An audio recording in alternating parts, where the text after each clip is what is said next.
Pam Bondi is exactly what I was saying in the last segment that we should all fear, because she's competent. We may not agree with her ideologically, but she actually knows how to do this job. So if anyone on the Democratic side or anyone who cared about liberty or justice was thinking, well, maybe Matt Gaetz will screw this up and that'll give us some time. No, Pam Bondi knows what she's doing. She knows what she's doing about immigration. Remember, Florida is one of those states that's been very aggressive about migrants and deportation and moving people to different states and everything else like that. She is a dangerous and effective pick. You know, you got to think the M, at this point, the M in MSNBC must stand for meltdown, because that's all these people do. These people whine, they complain, they cry. They cry about every single breath Donald Trump takes, every appointment he makes. They hated Gaetz. He replaces with Pam Bondi, who's perfect for the job. Former Attorney General of Florida, perfect for the job. And they freak out about that. They just can't shake off the Trump derangement syndrome. All right, folks, welcome back. Happy Friday. As you just heard, the Democrats are terrified about Trump's revised Attorney General selection, Pam Bondi. I'll have more on her in just a second, but first, let's get right into some rapid reactions.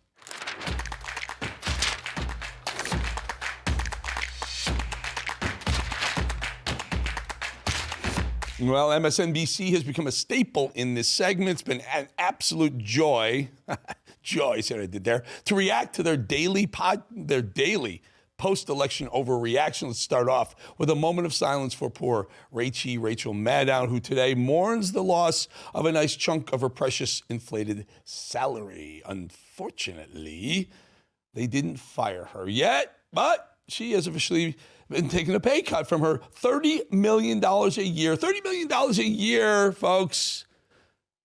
$30 million a year just to host 1 hour show 1 day a week. Even the network's top hosts are not immune to the sweeping changes that are coming their way. I think it's more remarkable about this story is that Rachel Maddow, who sucks at her job, by the way, made a $30 million salary to host a single show once a week. Cry me a river, Rachel Maddow. Well, sticking with MSNBC, or as we say, MSDNC, look at these actual headlines. Well, it's on their website right now, quoting, we're going to get into this a lot today, Laken Riley's killer never stood a chance. So let me read that again for you. Laken Riley's killer never stood a chance, folks. How about you freaking moron, Laken Riley never stood a chance. Utterly repulsive. I think these losers, I think they forget it was innocent Laken Riley who actually never stood a chance as an illegal, bloodthirsty animal who Kamala Harris, by the way, let in and then flew directly to Georgia, abruptly ended Laken Riley's life for no reason at all except his own sexual weirdisms. Jose Ibarra was given a chance by the Biden-Harris administration, even though he cut the line and didn't deserve it, yet Harris, the border czar, allowed him in. He was allowed to walk into this country freely and flown to a 60,000 square foot state with endless possibility. The endless possibilities could have been endless. He even could have grabbed a hard hat. I don't know, grabbed a shovel, worked in construction.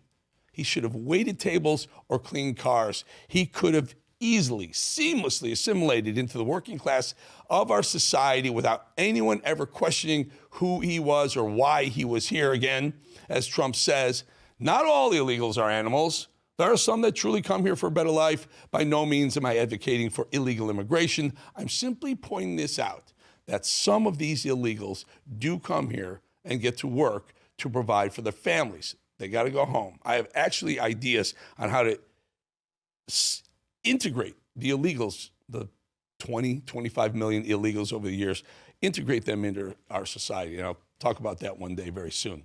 Jose Ibarra, this animal, is not one of those people, though. He's a disgusting, ravenous animal who leached off the federal government, ultimately decided to take the life of a young, promising college student. So, MSDNC, you are at it yet again, completely incorrect. Laken Riley's killer did stand a chance when he came to America. They gave him a chance. He used that chance and a second lease on life to kill a young college student, an American. Alejandro Mayorkas has blood on his hands, and he knows it. That's why he completely ditched the Senate hearing and is getting shredded by members of his own party. There are rumors that he's trying frantically to negotiate his exit and hopes to leave immune from investigation by the incoming administration. That, to me, is absolute BS. Mayorkas took a 4-year vacation, basically, completely ignored the few critical aspects of his job. Close the freaking border, stop the inflow, stop the invaders. His incompetence is tied to countless murders, and his name is all over the ongoing migration crisis that completely has destroyed our national security. Think about it. How many people come in here are on the terror watch list? Hundreds, many hundreds on our terror watch list have infiltrated the United States of America because of Alejandro Mayorkas, Joe Biden, and especially Kamala Harris. To sum it up, Mayorkas did the crime, but doesn't want to do the time. He failed miserably, yet wants no one to see the consequences, especially himself, just like most liberals. He believes that he's simply above facing any sort of repercussions. People like Alejandro Mayorkas make me absolutely furious. He probably does more than any of those bozos and clowns in D.C. right now, which is why it is so important to look ahead. We won the election. Conservatives won the election. The cabinet has almost come fully into place, just waiting on Small Business Association and Treasury. Good things are coming for America. Let's get back to talking about that. The party that allegedly hates women just made another groundbreaking female selection based on credibility, track record, and projected success, not skin color or gender. Isn't that refreshing? But actual merits, not DEI. Pam Bondi is Trump's pick to serve as the next Attorney General of the United States, and she is absolutely fired up about the opportunity to make America great again. Well, I was a prosecutor. I was a homicide prosecutor for 18 years. I was Florida's first female attorney general, and I was special advisor to Donald Trump, Office of White House Counsel, but most importantly, I'm his friend. We all know he surrounded himself with a lot of brilliant women. How many women here tonight support Donald Trump? That was the greatest gift Mark Cuban could give Donald Trump, I think, by saying something so ignorant and stupid. So I have a message for Mark Cuban from all of us here tonight. Underestimate us. This is going to be fun. That's another smart, successful woman to join Trump's growing super team. Mark Cuban is never, ever going to live that one down. Another incredible woman who works closely with the incoming president, Nancy Mace, has been all over the news as she tries to keep men out of the female women's bathroom in Congress. A transgender activist somehow weaseled his way into Georgia's Project Liberty Summit and tried to verbally attack the congresswoman during her time on stage. This maniac, this freak, was immediately escorted out, but not before Mace hit him with a phenomenal mic-dropping one-liner. Are we fighting for justice, or are we fighting for big tech? We respect freedom of speech. God loves him, I love him, right. but his penis isn't going to be in my bathroom. So God loves him, I love him, she said, but his penis isn't going to get him into my bathroom. That's awesome. Way to go, Nancy Mace. Never loved her much as a politician, but you gotta like what she's doing now. What's wrong with that? Is that really such an egregious ass? Nobody is suggesting that that dude should have any less rights than the rest of us, but just because you slip into a dress doesn't mean you get to dictate other people and what they should be or not be comfortable with. If you're a biological male, stay the hell out of women's bathrooms. Stay in your lane. Stay in your own bathroom. This has really gotten out of hand. These transgender people think they run the world. They're less than 2% of the country. The tail wagging the dog, no more. Trump daddy's in town.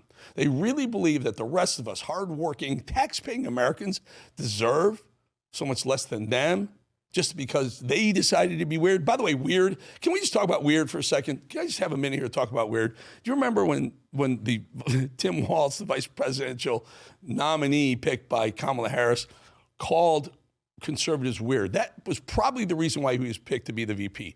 He called the conservatives weird. At the time, like, why are they doing that? We were on the right. We're like, what's going on? Wait a minute. I'm watching transgenders. I'm watching dudes playing sports, women's sports. I'm watching dudes going to girls' bathrooms. I'm watching really freaks, identify as cats and dogs and stuff. And they called us weird, and we questioned it. And then they got slammed. They got slammed in the election. They got toast. Every single swing state went to Trump.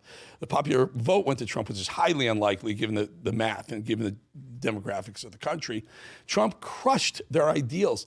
You want to know what was weird? And we all knew it was weird, and we were kind of, I guess, embarrassed into saying, the freaking Democrats are weird. This whole idea of men, trans parades for kids, trans book hours in libraries, parents not allowing to know what their kids are studying in school, CRT, men in women's bathrooms, men looking like women in the Biden administration. That's weird. We all knew it was weird, but somehow they're saying we're weird? No, you guys are weird. Clean up your weirdness. Maybe you might win again. Or at least maybe you'll compete next time. We're looking for a good opponent for once. I'm sure the men in Congress are thrilled to share a bathroom with Congressman Sarah McBride. Congressman Sarah McBride, I said. But unfortunately, this is what our society has come to. One more before we wrap this whole thing up. Illinois State Rep LaShawn Ford, a Democrat, of course, thinks traffic lights, wait for it, are racist. He wants to use taxpayer dollars to investigate traffic lights for racism. How do these people keep getting, by the way, Mayor Pete thought bridges and tunnels were racist. Remember that? Here's the suggestion. If you don't want to get red light tickets, stop blowing red lights. That goes for white people, black people, Asian people, any color people. Just make sure you're people driving the car, right? No cats driving the car. Remember that guy? Or anyone else who gets behind the wheel. And this one is pretty self-explanatory. Be sure, go ahead, LaShawn, spend more of our money to ask the traffic lights why they're so damn racist. I'm sure they'll have plenty to say. Well, it's Friday, and it's always good to remind the folks how great the people over at Goya International Food Company are. They're our sponsor here. They've been our sponsor for a couple of weeks now. We love having them on board. In 2021, Goya launched Goya Cares, a global initiative to protect children and educate children on mental health, young people. Goya Cares is providing schools and community centers with a preventative education curriculum and a free assembly that includes the viewing of Goya Cares' short movie called Press Pause. Press Pause is intended to raise awareness regarding mental health issues, abuse, and bullying among children, teens, and in our communities. Press Pause is an educational film following 15-year-old Sofia Rodriguez as she navigates adolescence, self-doubt, and an abusive relationship among her parents, among their turbulent divorce. And it's set within the cultural context of her Hispanic family. The film explores her discomfort with unwanted attention from her uncle and the pressures of maintaining a facade of being perfect in high school. It introduces the Press Pause campaign, promoting kindness and advocacy, highlighted by Sophia leaving a note saying, "You matter," to a bullied peer. The film encourages open family communications about mental health and culminates in Sophia's transformative realization of her right to seek help. Through the power of empathy and small acts of kindness, Press Pause displays the importance of being proactive in supporting one's community, underscores the critical importance of self-advocacy. All right, folks, today's Truth Bomb. And here it is. This is really, really important. Truth Bomb here, folks. The Democrats, Kamala Harris and Democrats, all of them, every one of the Democrats are making America less safe. Donald Trump was elected primarily, I'd say one of the main reasons he was elected is to close the freaking border that they left wide open. Jose Ibarra is the guy who killed Laken Riley. Some jerk, some loser, some scumbag journalist over at MSNBC says that Jose Ibarra, who was convicted yesterday, I believe, of murder and is going to spend the rest of his life in prison. This guy, this journalist said Jose Ibarra never had a chance. See that headline? Never had a freaking chance. Are you kidding me? You know who never had a chance? Laken Riley never had a chance. This guy raped and murdered Laken Riley, a young girl who was jogging on her college campus. That guy is an illegal who is allowed to stay, who was sent to Georgia. It's illegal. And that guy should have been deported. He should have been put to death. They should have the freaking death penalty for these. I think Trump said that if an illegal murders an American citizen, they'd be put to death under his second term. I hope he follows through on that. But my point is this. This guy, very liberal, obviously, journalist, but here's who he hangs out. Look at this called voiceover. He hangs out in the Morning Joe program. The reason why this is relevant to me is because Morning Joe is bleeding their audience. They're down 35% in their audience because they're such idiots. Number one, they went against Trump. They called him Hitler. Then they went with their tail between their legs to Mar-a-Lago. And now they're saying, hey, wait a minute, let's embrace Trump a little bit. Hey, idiots, Mika, Joe, you're not going to embrace Trump by having morons like this guy, Savallo, who says Jose Ibarra never had a chance, and not recognize the fact that Jose Ibarra, the scumbag, killed Laken Riley. Truth bomb, Joe, give it a rest. Time to walk away. Well, the entire debacle, this whole thing is just bubbling up. The actor Jussie Smollett, or Jussie Smollett, as some people say, well, he faked his own racially motivated attack by supposing MAGA supporters did it to him. They said it was made possible by Barack Obama. That entire incident stemmed from the damage Barack Obama did to this country for a solid 8 years. So Jussie Smollett's conviction was overturned yesterday by the Illinois Supreme Court. Think about that for a second. Handful of disorderly charges were done away with on some legal technicality. And it comes to this at a very precarious time in America. It's a timely reminder of where we are and how we got here. It exposed our media, our racial divisions, and the end results reveal just how much the two-tier justicism is still very much in favor of the leftists, despite what the leftist machine would have a very hard time telling us and making us try to believe. But let's get into it. Remember Empire actor Jussie Smollett? He claimed that two black guys, shouted slurs at him, put a noose around his neck while he left a Subway sandwich shop in the middle of the night in a very, very cold, near zero, blustery cold Chicago night. I'm from Chicago. I remember that type of cold very well. It's bone crushing. It goes right through your clothes. But somehow Smollett tried to make us believe that this could have happened to him in temperatures found in the North Pole. Right from the start, the story was highly suspicious and sent Chicago police on a wild goose chase search for the culprits. Tied up valuable resources for the far too long, and the evidence came back right to Jussie Smollett. Turns out Jussie Smollett orchestrated the whole thing, but not before highlighted and showcased so much of why America was broken, is broken, hopefully Trump will fix. And we know exactly who broke it. When the story first came out, legacy networks went nuts. It was just the racially charged, homophobic playground, anti-Trump playground they needed to advance the idea that the MAGA crowd was a problem and was racist and bigoted for the whole country. After all, Jussie went out of his way to point out that the two culprits were wearing MAGA hats. Two black dudes were wearing MAGA hats, and they yelled both racial and homophobic slurs at Jussie. Makes total sense, said MSNBC. CNN's Don Lemon found his moment. Quoting, Jussie Smollett is one of the kindest, most gentle human beings I know. I'm praying for his quick recovery. This was attempted modern-day lynching, Don Lemon said. Modern-day lynching. No one should have to fear for their life because of their sexuality or color of their skin. We must confront this hate. Quoting, what happened today to Jussie Smollett must never be tolerated in this country. We must stand up and demand that we no longer give this hate a safe harbor, that homophobia and racism have no place on our streets or in our hearts. We're with you, Jussie, says the left. One of the more entertaining moments was when Kamala Harris was asked about her modern-day lynching tweet.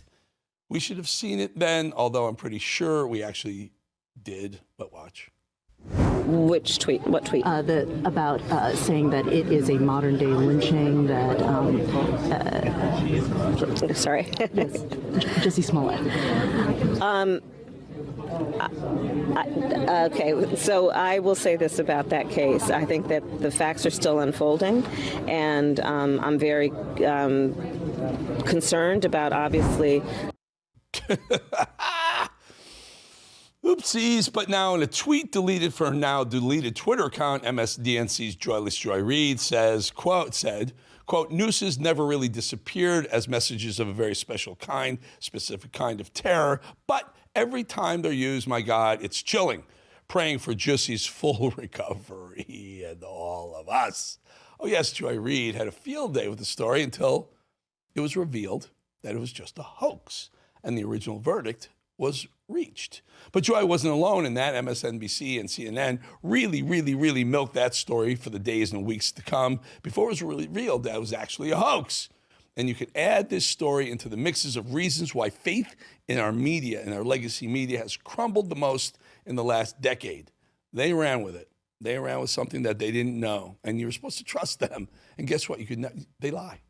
They lie. They lie for the narrative. Remember Russian collusion, Russian disinformation, and then their inability to admit and apologize after they were wrong.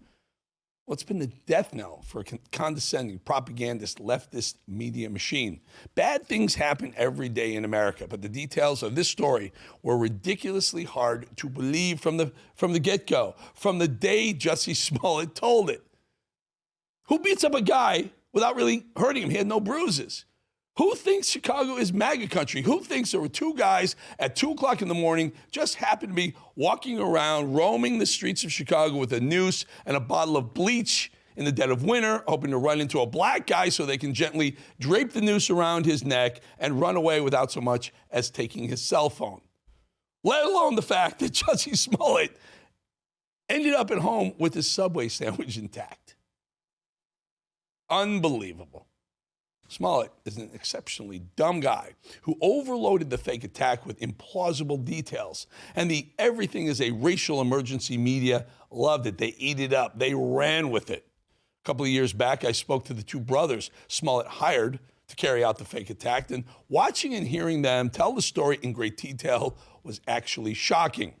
Nevertheless, almost most across the country, across the board of the legacy media machine, the story was reported as fact right from the start. They just wanted to believe it so badly, they just ran with it before they fact-checked it. They wanted to believe he was attacked. And then they attributed that thing, the hoax, once it was a hoax, then they thought it was the police who created the hoax. Jussie Smollett said he was the victim of a racist and homophobic attack. He would have been a true and accurate report by the likes of CNN, Joy Reid, and the Washington Post. But the list goes on. The media, Hollywood, government officials with an axe to grind against the MAGA crowd, and Donald Trump mostly, but the MAGA crowd, anyone who supports Trump, seem to revel in the remote possibility that Smollett's version of the hoax was actually real. But we've come to expect this kind of thing from the legacy media, particularly from the leftist propaganda mouthpieces, the network that pushed, some of the networks, that for too long pushed out the likes of Don Lemon and Joy Reid as somehow credible journalists and news sources. They're to blame. But what the Jussie Smollett fiasco said about the state of America, the fact that he could even think to get away with a hoax of that nature, of that level, tells us everything you need to know about where we were and where we still are as a country, especially with the media. America, based so much on identity politics, the very great Victor Davis Hanson from the Hoover Institution sums it up best, as he so often does. What he was saying to America was, I'm going to create the most unlikely, impossible, illogical scenario in the world, and I'm going to make America believe it because they're so deranged that I can get away with it. And so it wasn't just, I'm African American, but I'm going to be African American and gay. I'm not just going to be African American gay, I'm going to be African American and I'm going to hate Trump. I'm not going to be just African American and hate Trump. I'm going to be young and hip on Empire. I'm not just going to do all that, but I'm going to be walking at 2 a.m. And I'm not just going to be walking at 2 a.m. I'm going to see two white guys who happen to be prowling around liberal Chicago. And not just two white guys who are doing it. They're going to have a MAGA hat on. So it wasn't just the identity politics he was seizing on. The details of the story were ridiculous, too. Again, brilliant. Victor Davis Hanson. Two white guys with a MAGA hat in liberal Chicago are going to say, we're going to prowl around because maybe Jussie Smollett, whom we immediately recognize and yell out as the enemy of Empire, because we always watch Empire. And, you know, Bob says to Fred, let's go out and look for Jussie Smollett type people tonight. And by the way, let's take some lynch rope with us. And then and if that's not enough, let's get bleach that freezes at 5 degrees, and we'll throw it and defy the laws of chemistry. It won't freeze in our case. And then not only will we do all that, we'll beat him up, and we're very big, but Jussie's very small, but he's a better fighter, and he's going to fight us off while he's got his sandwich in one hand and his cell phone in the other, recording the whole thing. That's what we were asked to believe, and the nation did. And so...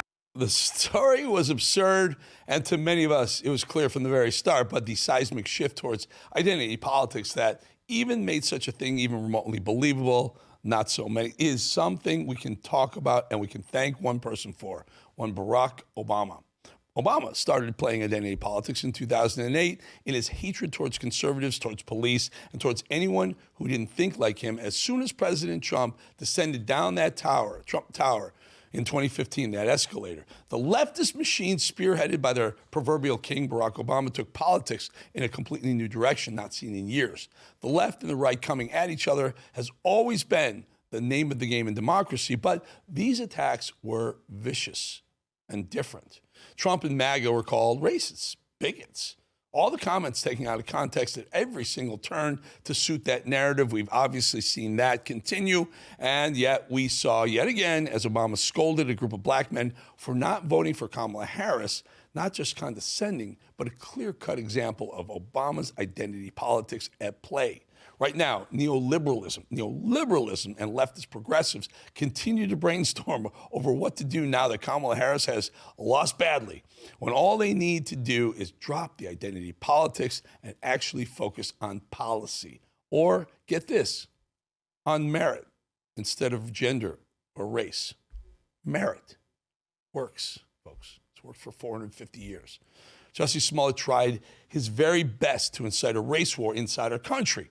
He did so very clearly off the backs of Barack Obama and what he insisted on putting in place in America. Smollett, this felon, no matter if they overturned this or not on a technicality, he was living in his ivory tower Hollywood bubble, and so he thought he could get away with anything,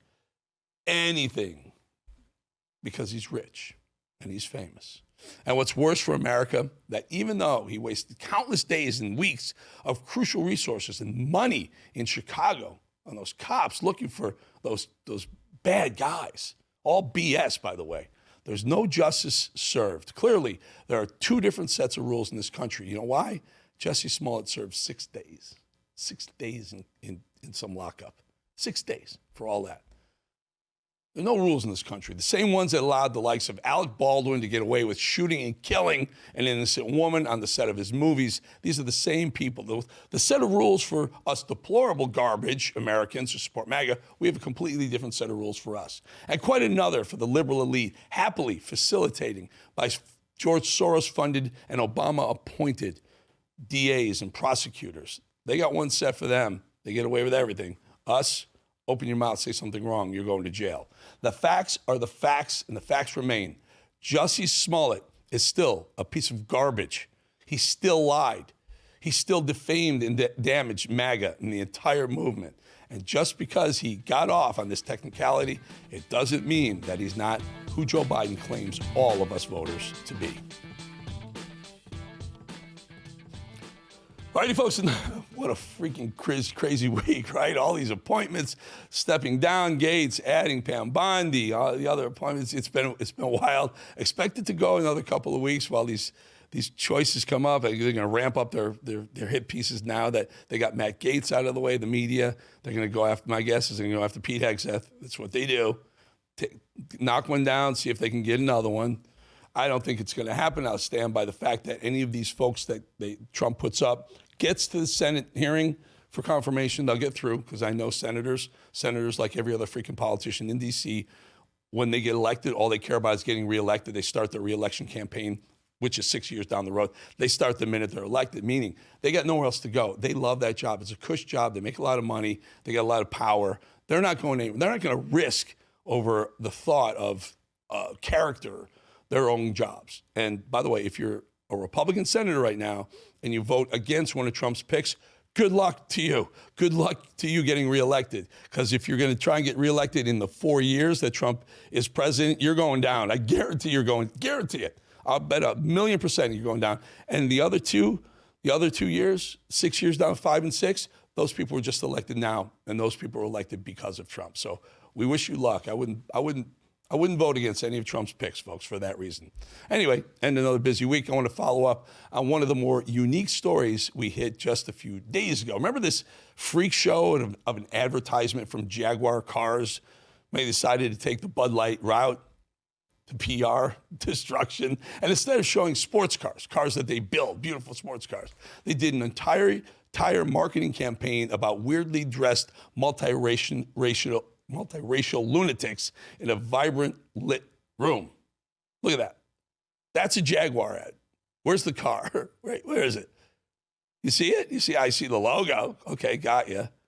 All I see is trans dudes and weird people. I mean, seriously, if Jaguar's actual Twitter page didn't post this, I would think, which it did, I would think this was an ad for, I don't know, some yoga class or something, or interpretive dance program, not a damn beautiful luxury car vehicle. Goodbye, Jaguar. Anyway, it all makes sense now, right? Behind every woke liberal pile of garbage, there's a deranged idiot who thinks they've struck gold. Take a listen to this guy, Santino Pietrosanti, Jaguar's new director of marketing. And at Jaguar, we're passionate about our people, and we're committed to fostering a diverse, inclusive, and unified culture that is representative not only of the people who use our products, but in a society in which we all live, a culture where our employees can bring their authentic selves to work. And we're on a transformative journey of our own, driven by a belief in diversity, inclusion, creativity, policy, and most importantly, action. Why don't you folks go get a Bud Light and just leave? Just get out of here. No one's buying your cars. No. 2/3 of the country that now have spoken in favor of Donald Trump ain't going to buy Jaguar or drink Bud Light. I certainly won't. Well, there you have it. It all makes sense now, right? A marketing campaign for a sports car that has nothing to do with sports cars. A director of marketing in a bedazzled open front suit talking about diversity and inclusivity. If you happen to be an investor in Jaguar, I highly recommend it. I've been investing for 20 years. Sell, Mortimer, sell. So, company is about to tank, just like Bud Light did. And before we go, that's what we do every week. Every Friday, we talk about the football games over the weekend, right? NFL. And if you followed my recommendations for the past 5 weeks, you're 8 wins and 1 loss. You bet against the Giants or the Jets, and you take the point spreads every time. You're 8-1 if you did it so far. Jets are off this week. Bet on who's playing the Giants. I can't remember who it is, but I hold on. I got to stay with me right here. I know who it is. I got to tell you because I'm betting them, and I'm betting them right now. All right, folks? It's Tampa Bay Buccaneers. It's the Bucs. What's the line? Control room. I got it right here. It is. I got it right here. 6. Tampa Bay. Give the 6 points to the Giants at home. I'll do it again. We're 8-1. Hopefully we go 9-1, not 8-2, but stick with it. Don't throw the towel in. That's it for me. We did good in the Pittsburgh game last night. Bowling out. See you over the weekend if there's something that breaks. If not, see you Monday, folks.